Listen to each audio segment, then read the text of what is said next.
Hi, we're trading the ES on a 2000 tick chart with 21 EMA. So I drew my overnight highs here. They could have been here because around five something was right here. But I did see this range forming, so I thought it fit best there. And then this range started forming here anyway. And I just drew the highs. But so anyway, we broke out of the range with this uptrend. We had a break. When an uptrend gets a break, you can expect prices to make a new high. We had a couple attempts to make a new high, and then it failed. And so at this point, we have move up, move down, EMA is flat. You can start to draw your range here. First it would have been like this, then I lowered it to here. Um, but we're going through this range looking to buy the highs or buy the lows and sell the highs. Or I'll just keep it how it was before actually for now. So we have two legs down. I was looking for a trade here. No entry, closed inside the short-term trend line. Then we have a higher low. It's very congestive. There's no way I'm going to take that. So then we have two legs up. We don't reach the highs, so which means that we're starting to have a bearish imbalance. But then we push down to the lows. We can still look for an entry to buy, but everything closes inside and there's no good signal bar and there's just no good trades down here. So then we have a leg up, break, new high, so this is a mini reversal pattern here because we have an uptrend, a break, new high, and then a first entry long, second entry long failure. So that's basically a reversal pattern on a small picture. So anyway, we don't reach the highs again. We have a downtrend. We have a break. First attempt lower. I'll move that out of the way. I'll remove these for now. These risk the rewards. So we have a downtrend, break, first attempt lower, second attempt lower, failure. So usually when I get a failed second entry, I would want it to be above the EMA, but I thought it was fine because you do have some room. I did have to go through it, of course, but because it was off of the overnight highs, and you're fading this range at the same time, and it's the second attempt for this downtrend to play out, I thought that it was fine to take. So I got in one tick early because of the EMA. I probably should have just entered with a stop, but I did get filled. I got 18 ticks on it, which is crazy. That's 4.5 points. So, but anyways, then we rush above the EMA. First entry long, because this is basically a double bottom here. So first entry long, second entry long, failure. That's a reversal pattern. It's kind of congestive, no good bar. I really didn't feel like taking that. So anyway, we reach the highs. We get all the way up to the highs. And then we can look for shorts up here. We can draw this larger uptrend. We have a break, first attempt higher, second attempt higher, failure.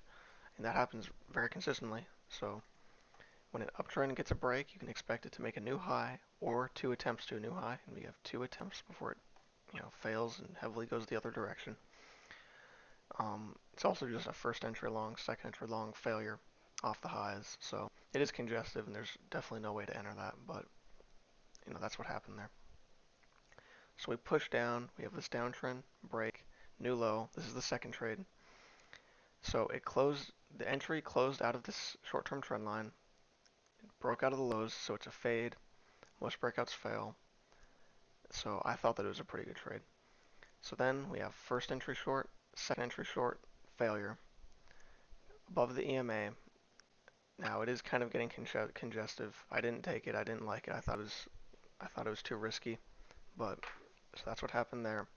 We push higher. Then we don't reach the highs again. We have leg down,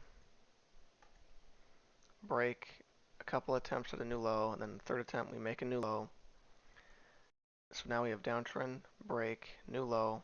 And you can actually see it downtrend, break, and then there's a second entry, and then it makes a new low. So that's also pretty common.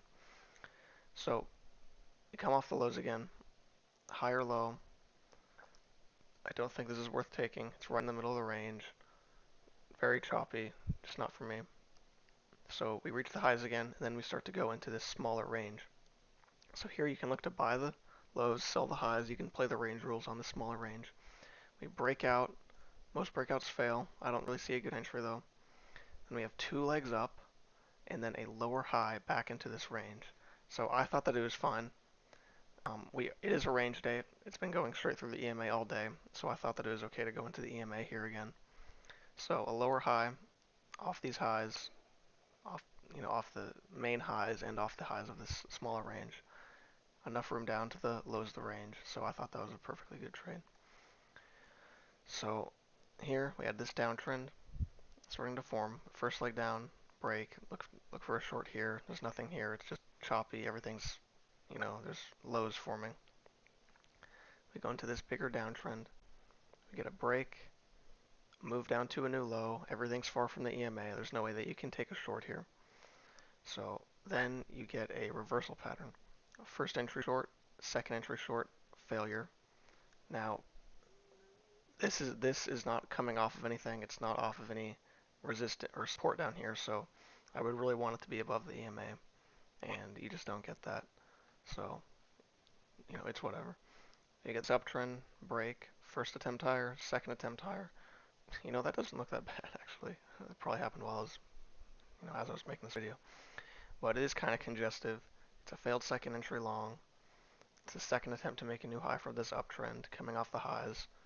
I think I would mark that, because you can see here the bodies, and then there's just more wicks down here, and so it kind of is a breakout pullback, so that doesn't look too bad actually. Um, but it is kind of congestive. You kind of got to see what you're, know what you're doing to take that. But anyway, no loss today. This is an insane day. Oh my god, 3 winners. But so here I'll draw the register reward. I got in 1 tick early on this first trade, 18 ticks. Everything else was with a stop order. I believe this last one was 13 ticks.